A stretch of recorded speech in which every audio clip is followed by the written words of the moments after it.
Hi hello നമസ്കാരം. ഞാനേ ഒന്ന് രണ്ട് കാര്യങ്ങൾ പറയാൻ വേണ്ടി വന്നാട്ടോ. 2 ദിവസം മുമ്പ് കൃത്യമായിട്ട് പറഞ്ഞാൽ കഴിഞ്ഞ ശനിയാഴ്ച ഞാനൊരു പത്രത്തിലൊരു വാർത്ത കണ്ടു. ഇതാണ് ആ ന്യൂസ്. ഇത് നിങ്ങൾ ഇടയ്ക്കിടയ്ക്ക് ചിലപ്പോൾ കേൾക്കണതായിരിക്കും. നിങ്ങൾക്കും അറിയുന്ന കാര്യങ്ങളൊക്കെ തന്നെ ആയിരിക്കും. ഈ ഒരു വാർത്തയുടെ ഒരു ഔട്ടർ ലൈൻ ഒരു രത്നച്ചുരുക്കം ഞാനൊന്ന് പറഞ്ഞുതരാം. 2017 നമ്മൾ കോട്ടപ്പടിയിൽ, മലപ്പുറം കോട്ടപ്പടിയിൽ ഒരു പാലുണ്ടാക്കാൻ തീരുമാനിച്ചു.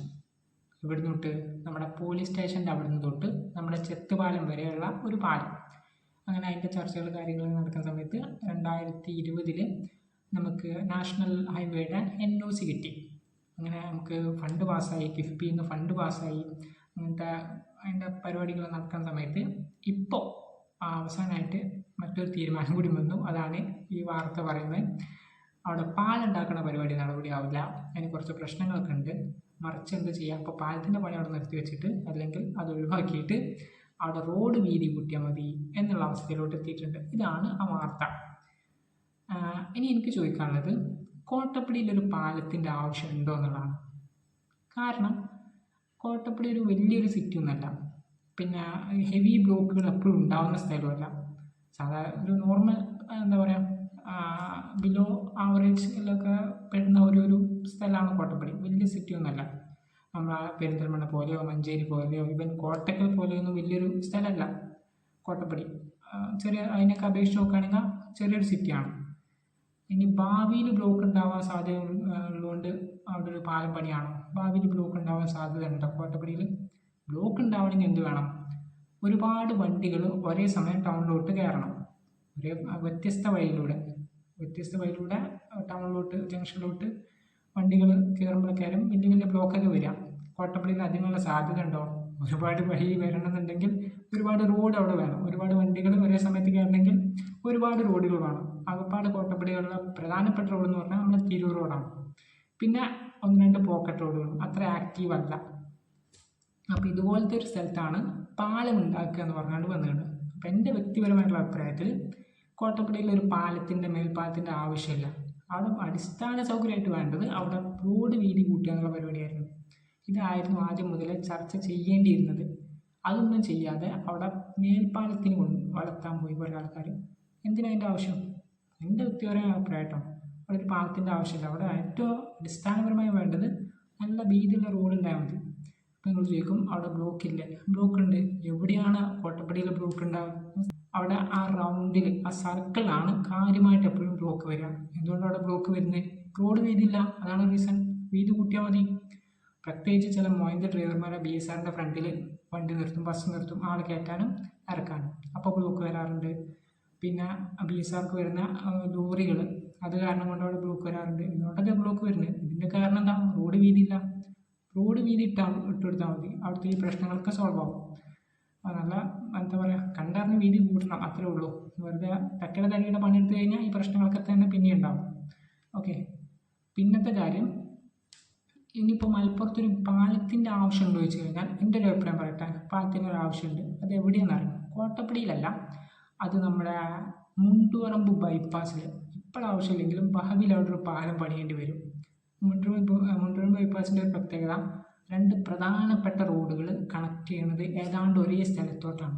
നമ്മുടെ കാവുങ്ങന്ന് വരുന്ന ബൈപ്പാസും മുണ്ടുപറമ്പിൽ നിന്ന് കയറുന്ന ബൈപ്പാസും കണക്ട് ചെയ്യുന്ന ഏതാണ്ട് ഒരേ സ്ഥലത്തോട്ടാണ്. വലിയ വലിയ ലോറികളൊക്കെ അതിലൂടെ സ്ഥിരമായിട്ട് പോണതുമാണ്. ഇപ്പം തന്നെ ആ ഏരിയ എന്താ പറയുക, കടന്നു പോകണമെങ്കിൽ ഒരു ചെറിയ ബ്ലോക്ക് കൂടെ നമ്മൾ പോകാറ്. ഇപ്പോൾ ഭാവിയിൽ ഏതാണ്ട് ഒരു 5-6 വർഷമൊക്കെ ആകുമ്പോഴേക്കിന് മലപ്പുറത്ത് ഏറ്റവും നല്ല ബ്ലോക്കുള്ള സ്ഥലമായി മാറാൻ കൂടുതൽ സാധ്യതയുള്ള ഒരു സ്ഥലമാണ് നമ്മുടെ മുണ്ടുപറമ്പ് ബൈപ്പാസ്. അവിടെ ഒരു പാലിട്ട് കഴിഞ്ഞാൽ അതൊരിക്കലും വേസ്റ്റ് ആവുമെന്ന് എനിക്ക് തോന്നുന്നില്ല. കാരണം വല്ല ബ്ലോക്കുള്ള സമയത്ത് ഒരു ഫയർ എമർജൻസി എന്തെങ്കിലും വന്നു കഴിഞ്ഞാൽ, കാരണം അതിൻ്റെ അടുത്താണ് എന്ത് കിടക്കുന്നത്, നമ്മുടെ ഫയർ സ്റ്റേഷൻ കിടക്കുന്നത്. അപ്പം അങ്ങനെയൊക്കെ ഉണ്ട് അവിടെ. അപ്പോൾ അവിടെ ഒരു പാലിട്ട് കഴിഞ്ഞാൽ ചിലപ്പോൾ അത് ഉപകാരപ്പെടാം, ഇന്നല്ലെങ്കിൽ നാളെ. അപ്പോൾ അവിടെ ഒരു പാലത്തിൻ്റെ ഡിസ്കഷനൊക്കെ ചിലപ്പോൾ നമുക്ക് ആവശ്യമുള്ളതാണ്. അതായത് കോട്ടപ്പടിയിലൊരു മേൽപ്പാലത്തിൻ്റെ ആവശ്യമുണ്ടെന്ന് എനിക്ക് തോന്നുന്നില്ല, എൻ്റെ അഭിപ്രായം കേട്ടോ. ഇനി സംഭവിക്കാനുള്ളൊരു കാര്യം ഞാൻ പറയട്ടെ. ഇപ്പോൾ അവിടെ റോഡ് വീതി കൂട്ടാനുള്ള പരിപാടിയാണ് ചെയ്യുക. എന്താ പറയുക, 2017 സ്റ്റാർട്ട് ചെയ്യണ്ടായിരുന്നു, ചെയ്തില്ല, പോട്ടെ. ഇപ്പോൾ സ്റ്റാർട്ട് ചെയ്തിട്ടുണ്ട് റോഡ് വീതി കൂട്ടാനുള്ള ചർച്ചകൾ തുടങ്ങിയിട്ടുണ്ട്. ഇത് എന്താ പറയുക, ചർച്ചകൾ ഒരു ലെവലിൽ എത്തണമെങ്കിൽ തന്നെ മിനിമം ഒരു 5-6 വർഷം നമ്മുടെ നാട്ടിലെടുക്കും. എന്താ സംഭവിക്കാനുള്ളത്? ചർച്ചകളൊക്കെ നടന്ന് 2-3 വർഷം കൊണ്ട് പണിക്ക് ഇങ്ങനെ സ്റ്റാർട്ട് ചെയ്യുന്ന സമയത്ത് റോഡിൻ്റെ സ്ഥലം എടുക്കുന്ന ഘട്ടമെത്തും. ഒരു സൈഡിൽ സ്ഥലം എടുക്കാം, വല്ല പ്രശ്നം ഉണ്ടാവുമെന്ന് എനിക്ക് തോന്നുന്നില്ല. നമ്മുടെ ഹോസ്പിറ്റല് അതുപോലെ തന്നെ സ്കൂള് അവിടെയൊക്കെ സ്പേസ് ഉണ്ട്, സുഖമായിട്ട് എടുത്തു പോവാം. പക്ഷേ ഓപ്പോസിറ്റ് സൈഡ് അങ്ങനെയല്ല. അവിടെ എന്താ കിടക്കുന്നത്? സ്റ്റേഡിയമാണ് കിടക്കുന്നത്, സ്റ്റേഡിയം ബിൽഡിംഗ് ആണ് കിടക്കുന്നത്. അവിടെ പെട്ടെന്ന് സ്ഥലം എടുക്കാൻ പറ്റില്ല. കാരണം നമ്മുടെ നാട്ടിലൊരു റോഡ് പണിയോ അങ്ങനെയൊക്കെ വരുന്ന സമയത്ത് എന്തുണ്ടാവും, ആരെങ്കിലുമൊക്കെ കൊണ്ടുപോയി കേസിടും, സ്റ്റേ ഇടും. പിന്നെ അതിൻ്റെ പിറകെ ഹൈമ ഒരു 5-6 വർഷം സാധാരണഗതി പോകും.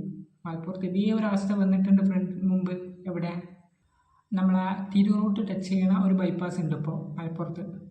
അവിടെ ഒരു എന്താ പറയുക 8-10 വർഷം മുമ്പ് ആ റോഡ് കേന്ദ്ര വിദ്യാലയത്തിൻ്റെ അവിടെ നിന്ന് സ്റ്റാർട്ട് ചെയ്തു ഒരു 50 മീറ്റർ, മാക്സിമം ഒരു 50 മീറ്ററിൻ്റെ സ്ഥലത്ത് ആ റോഡ് ബ്ലോക്കായി. കാരണം അതിൻ്റെ അടുത്ത ആൾ സ്ഥലം കൊടുത്തില്ല.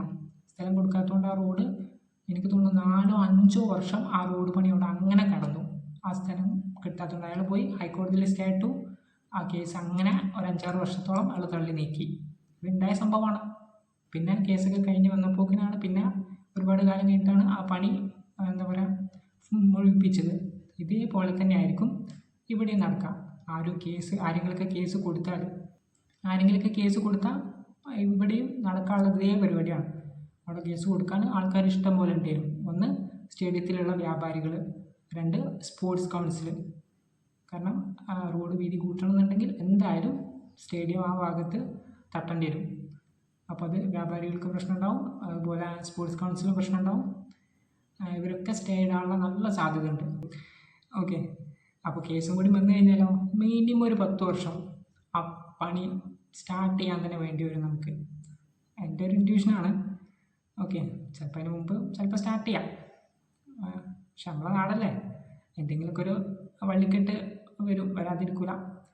പക്ഷെ ഇത് എപ്പോൾ സ്റ്റാർട്ട് ചെയ്യേണ്ടതായിരുന്നു? 2017 ഇതിൻ്റെ ചർച്ച സ്റ്റാർട്ട് ചെയ്യേണ്ടിയിരുന്നു, റോഡ് വീതി കൂട്ടണം എന്നുള്ളത്. അപ്പോൾ അത് പാലത്തുമ്മക്കാക്കി. ആ പാലത്തിൻ്റെ ചർച്ച അവിടെ ഇല്ല എന്നുണ്ടെങ്കിൽ റോഡ് വീതി കൂട്ടേണ്ട പരിപാടി നടക്കുന്നത്. ഇന്നിപ്പോൾ നമുക്ക് നല്ല റോഡ് കിട്ടേണ്ട സമയമായിട്ടുണ്ട്. പക്ഷേ ഈ സമയത്താണ് റോഡ് വീതി കൂട്ടുക എന്ന് പറഞ്ഞ സംഗതിയിലോട്ട് നമ്മൾ എത്തിയിട്ടുള്ളത്. ഓക്കെ, അപ്പോൾ ഈ ഒരു കാര്യം, ഈ ഒരു എന്താ പറയുക സംഗതി നിങ്ങളോടൊന്ന് പറയണം തോന്നി. അപ്പോൾ അതിന് അങ്ങനത്തെ ഒരു വീഡിയോ ചെയ്തത്. ഓക്കെ, എൻ്റെ അഭിപ്രായത്തിൽ കോട്ടപ്പടിയിൽ ഒരു പാലത്തിൻ്റെ ആവശ്യമില്ല. അവിടെ നമുക്ക് വേണ്ടത് നല്ല റോഡുകളാണ്, നല്ല വീതിയുള്ള റോഡുകളാണ്. കാരണം അവിടെ ഷോപ്പിംഗ് കോംപ്ലക്സിൻ്റെ ഒക്കെ പണി നടക്കുകയാണ്. അപ്പോൾ ആ റോഡൊക്കെ, ആ ഒരു ഷോപ്പിംഗ് കോംപ്ലക്സ് ഒക്കെ ഉണ്ടാകുന്ന സമയത്ത് നമുക്ക് വീതിയുള്ള റോഡ് വേണം, നല്ല പാർക്കിംഗ് വേണം. ഇതൊക്കെ ആവശ്യമുണ്ട്. ഇതൊക്കെ ഭാവിയിൽ അവിടുത്തെ വ്യാപാരികൾക്ക് തന്നെയാണ് ഉപകാരപ്പെടുന്നത്. പ്രത്യേകിച്ച് നല്ല പാർക്കിങ്ങും നല്ല വീതിയുള്ള റോഡൊക്കെ ഉണ്ടെങ്കിൽ നല്ല എന്താ പറയുക ഒരുപാട് ആൾക്കാർ പാസ് ചെയ്യണ ഒരു ഏരിയ ആയിട്ട് മാറും അത്. ഓക്കെ, അതിൻ്റെയൊക്കെ അനന്തരഫലം അവിടുത്തെ വ്യാപാരികൾക്ക് തന്നെയാണ്. അപ്പോൾ ഈ കാര്യങ്ങൾക്കൊന്ന് പറയണമെന്നൊക്കെ തോന്നി, അതുകൊണ്ടാണ് അതൊരു വീഡിയോ ഇട്ട്. അപ്പോൾ നിങ്ങളുടെ അഭിപ്രായം എന്താ വെച്ചാൽ കമൻറ്റ് ഇട്ടോ. Okay, by.